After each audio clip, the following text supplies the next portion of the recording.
Hello everyone, A to Z by Manish में आपका एक बार फिर बहुत बहुत स्वागत है। अगर आप सीजीएल, सीएचएसएल, एमटीएस या फिर एसएससी के किसी भी एग्ज़ाम की तैयारी कर रहे हैं, खासकर 2026 के लिए, तो ये सीरीज़ आपके लिए इम्पोर्टेंट होने वाली है, क्योंकि इस सीरीज में हम लोग एसएससी के द्वारा पूछे गए विभिन्न एग्ज़ामों में हर सब्जेक्ट के क्वेश्चन को यहाँ पे हम डिस्कस करेंगे। तो आज की इस वीडियो में हम इंडियन पॉलिटी के सवाल को डिस्कस करेंगे, पूछे गए सवालों का यहाँ पे हम देखेंगे। तो आइए पहला प्रश्न देखते हैं। पहला प्रश्न में क्या कह रहा है, निम्नलिखित में से किस अधिनियम के द्वारा भारत में केंद्र स्तर पर द्विसदनीय विधायिका की शुरुआत की गई? Dyarchy system. तो भारत सरकार अधिनियम 1919 ऑप्शन नंबर ए इसका राइट आंसर हो जाएगा। इस अधिनियम के द्वारा भारत में द्विसदनीय विधायिका की शुरुआत की गई। क्या था कि वर्ष 1918 में जो राज्य सचिव था यहाँ पे मॉन्टेग्यू और वायसराय जो था चेम्सफोर्ड, इन्होंने संवैधानिक सुधारों की एक योजना बनाई जिसे मॉन्टेग्यू चेम्सफोर्ड सुधार कहा गया। और इस योजना के कारण वर्ष 1919 में भारत में डायरकी सिस्टम को लागू किया गया। अगला प्रश्न है, वह कौन सा अधिनियम था जिसने भारत में सत्ता ब्रिटिश ईस्ट इंडिया कंपनी से ब्रिटिश क्राउन में स्थानांतरित की थी? तो भारत सरकार अधिनियम 1858 ऑप्शन डी इसका राइट आंसर होगा। 1858 में भारत सरकार अधिनियम का निर्माण किया गया 1857 के विद्रोह के बाद, और इस अधिनियम ने ईस्ट इंडिया कंपनी के शासन को समाप्त कर दिया और गवर्नर क्षेत्रों और राजस्व संबंधी शक्तियां जो है ये ब्रिटिश राजशाही को हस्तांतरित कर दिया। इसके बाद गवर्नर जनरल का नाम बदलकर वायसराय कर दिया गया और भारत का जो प्रथम वायसराय बनाया गया लॉर्ड कैनिंग को बनाया गया। तो ये सारी बातें आप ध्यान रखेंगे।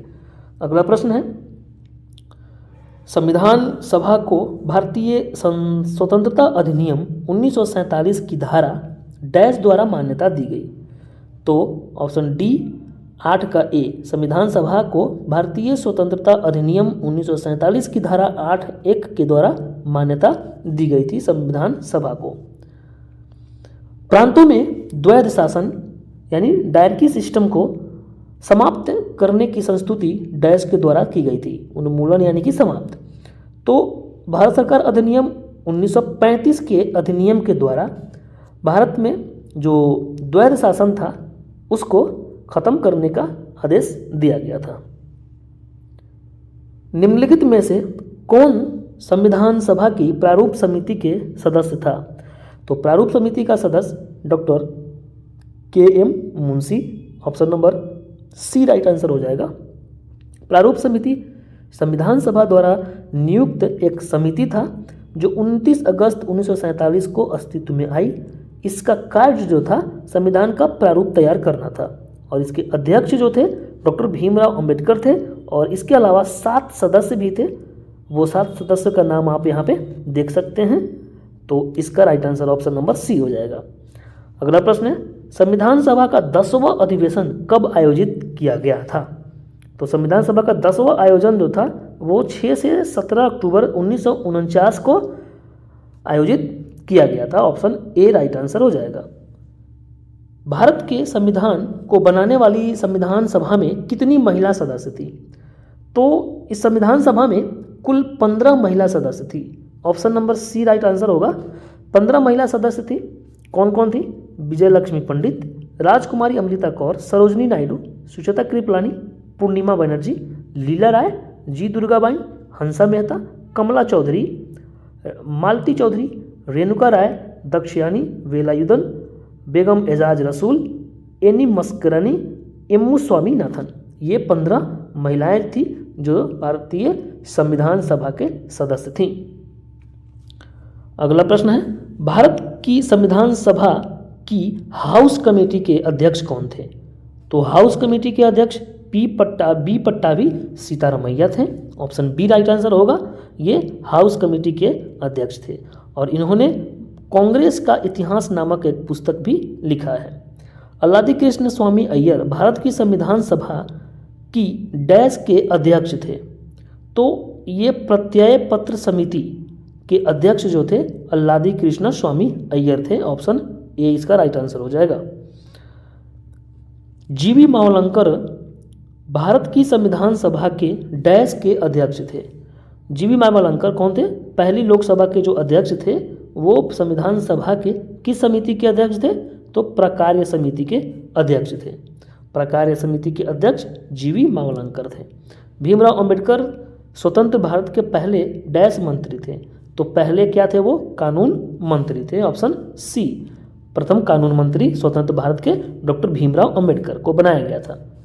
भारत का संविधान निम्नलिखित में से किस तिथि को ग्रहण किया गया? तो ग्रहण तो किया गया 26 नवंबर 1949 को, जबकि लागू हुआ था 26 जनवरी 1950 को। तो अभी इसका राइट आंसर तो हो जाएगा ऑप्शन नंबर बी। निम्नलिखित में से कौन 1946 में मद्रास निर्वाचन क्षेत्र से संविधान सभा के सदस्य बने थे? तो अम्मू स्वामीनाथन मद्रास निर्वाचन क्षेत्र से संविधान सभा के सदस्य बनी थी। ये महिला थी, 15 महिलाओं में से एक अम्मू स्वामीनाथन थी।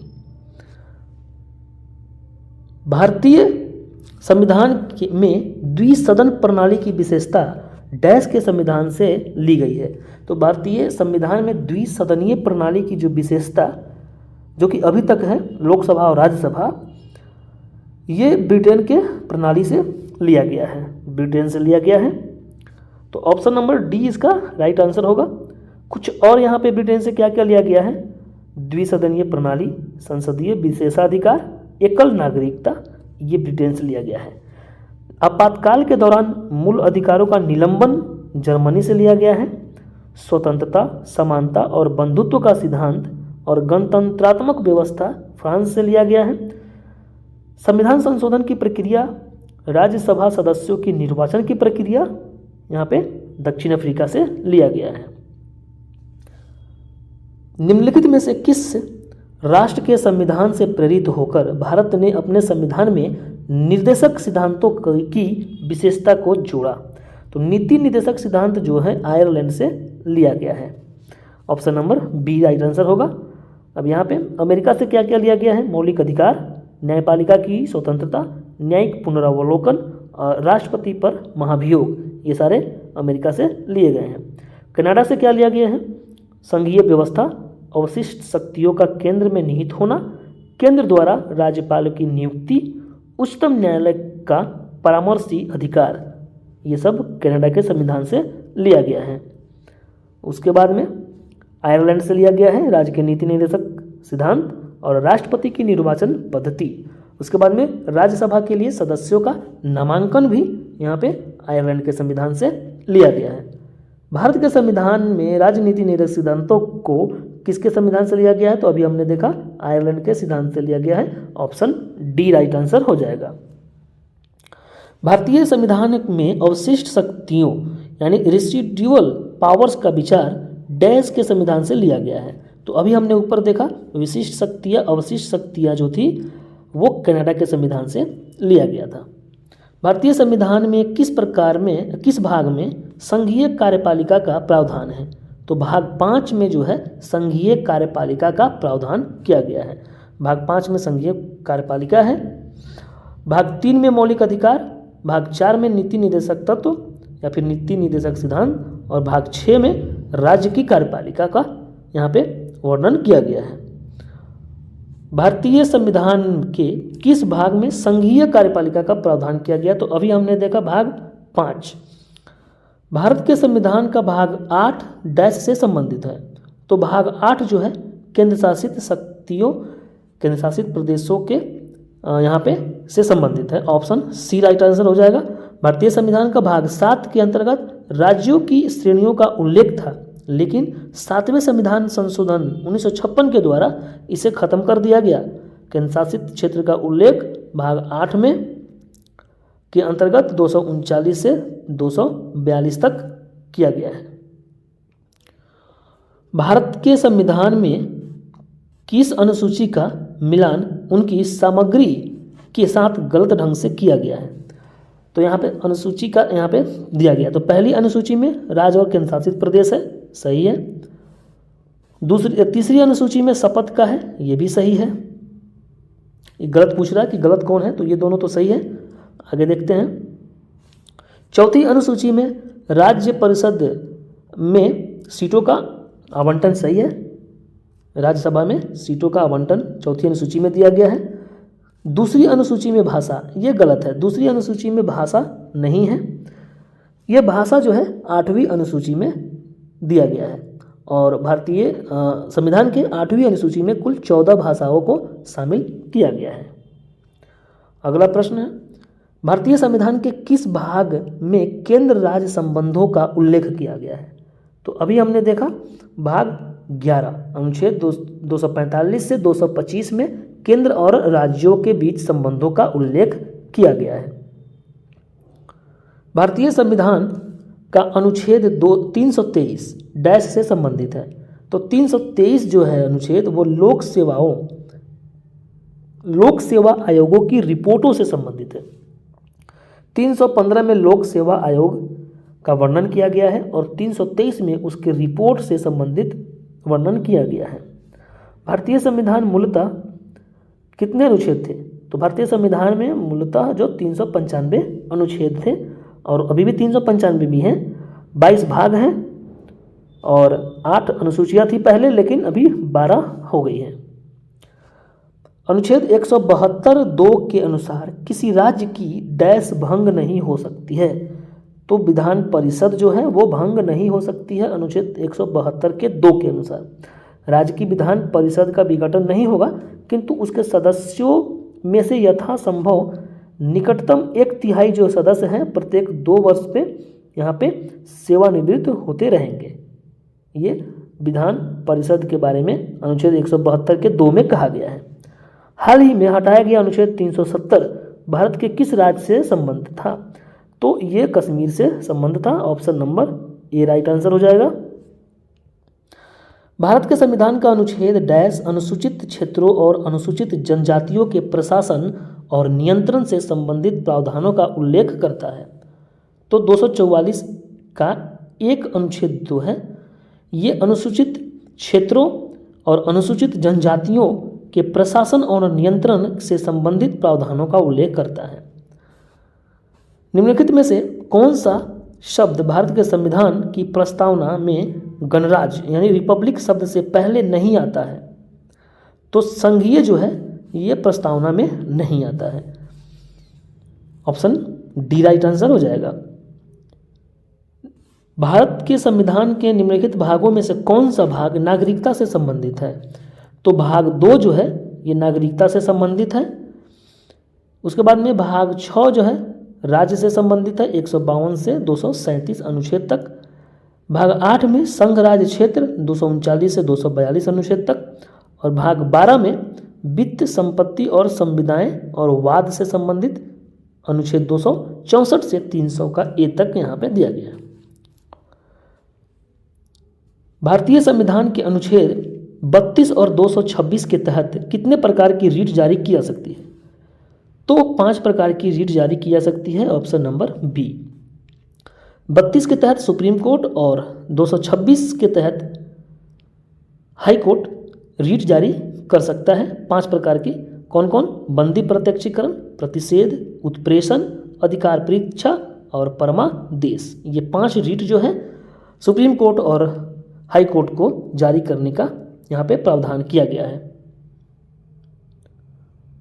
अगला प्रश्न देखेंगे, भारत के संविधान का कौन सा अनुच्छेद उच्च न्यायालय को रीट जारी करने का अधिकार देता है? तो अभी हमने देखा अनुच्छेद 226। अनुच्छेद 226 उच्च न्यायालय को रीट जारी करने का प्रावधान देता है। Option A. भारतीय संविधान का अनुच्छेद 23-24 निम्नलिखित में से किस मौलिक अधिकार से संबंधित है?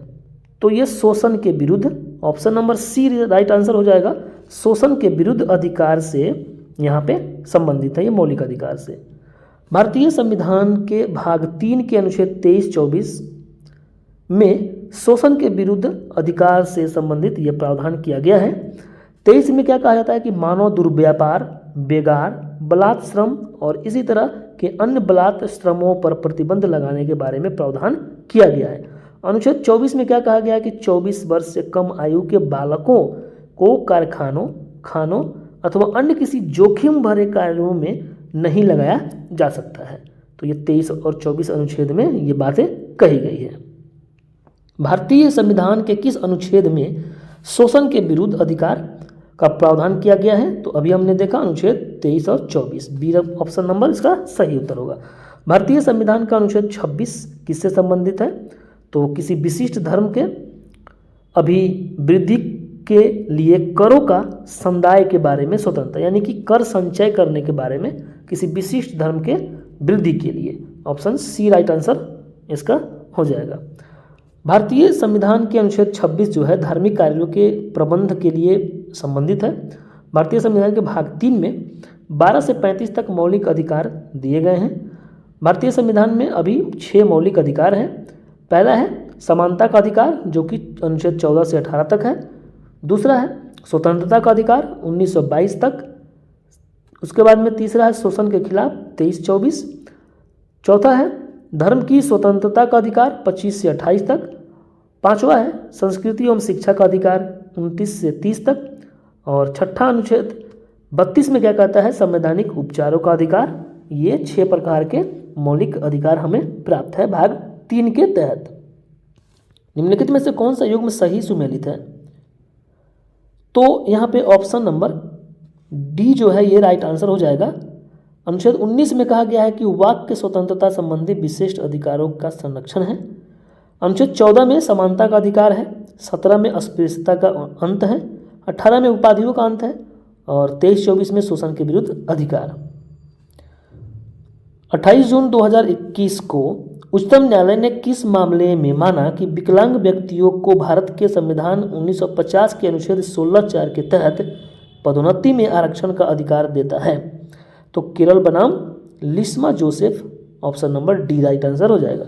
भारतीय संविधान के निम्नलिखित में से कौन सा अनुच्छेद स्वतंत्रता के अधिकार से संबंधित है? तो स्वतंत्रता के अधिकार अनुच्छेद 19 में है, ऑप्शन डी। अनुच्छेद 19 में यहाँ पे क्लॉज भी दिए गए हैं। 19 का ए में है बोलने की स्वतंत्रता यानी प्रेस की स्वतंत्रता। 19 का बी जो है शांतिपूर्वक बिना हथियारों के एकत्रित होने के और सभा करने की स्वतंत्रता। अनुच्छेद 19 का सी में संघ बनाने की स्वतंत्रता। डी में दिया गया है देश के किसी भी क्षेत्र में आवागमन की स्वतंत्रता। ई में कहीं भी निवास करने की स्वतंत्रता। और एफ में कोई भी व्यापार एवं जीविका चलाने की स्वतंत्रता का उल्लेख किया गया है। निम्नलिखित में से कौन सा अधिकार भारतीय संविधान के अनुच्छेद 25 द्वारा गारंटीकृत है? तो 25 के द्वारा क्या है? धार्मिक स्वतंत्रता का अधिकार है यहाँ पे दिया गया। Option number A right answer हो जाएगा। उसके बाद में अगला प्रश्न है, मान लीजिए कि यहाँ पे आप सवाल पढ़ लेंगे। इसमें क्या पूछा गया कि परिदृश्य में भारत के संविधान का निम्नलिखित में से कौन सा अनुच्छेद नौकरानी को राहत प्रदान कर सकता है? तो अनुच्छेद जो 15 है ये नौकरानी को राहत प्रदान कर सकता है। अनुच्छेद 15 में क्या कहा गया है कि भेदभाव नहीं किया जा सकता है किसी भी नागरिक से किसके बेसिस पे? धर्म, मूल वंश, जाति, लिंग या फिर जन्म स्थान के आधार पर कोई भी विभेद नहीं किया जाएगा। और आज का अंतिम प्रश्न है, भारतीय संविधान में उल्लेखित निम्नलिखित में से कौन सा कथन धर्म की स्वतंत्रता के अधिकार के संबंधों में असत्य है? तो ऑप्शन डी इसका राइट आंसर हो जाएगा। इसमें उल्लेख है कि राज्य का अपना धर्म होता है, ये गलत है। राज्य का अपना कोई भी धर्म नहीं होता है, भारतीय संविधान में साफ साफ कहा गया है। तो यहाँ पे ये अनुच्छेद एक बार देख लेते हैं। 26 में क्या है? धार्मिक कार्यों के प्रबंध की स्वतंत्रता है। 25 में अंतःकरण और धर्म के अबाध रूप से मानने की स्वतंत्रता है। 27 में किसी भी व्यक्ति को किसी विशेष धर्म के प्रचार प्रसार करने की स्वतंत्रता है। 28 में राज्य विधि से पूर्णतः किसी शिक्षा संस्था से कोई धार्मिक शिक्षा नहीं दी जाएगी। उसके बाद में ये आप देख लेंगे। तो इस तरीके से हमने आज पहली वीडियो में 40 प्रश्नों का यहाँ पे डिस्कशन किया। मिलते हैं अब अगली वीडियो में, तब तक के लिए जय हिंद।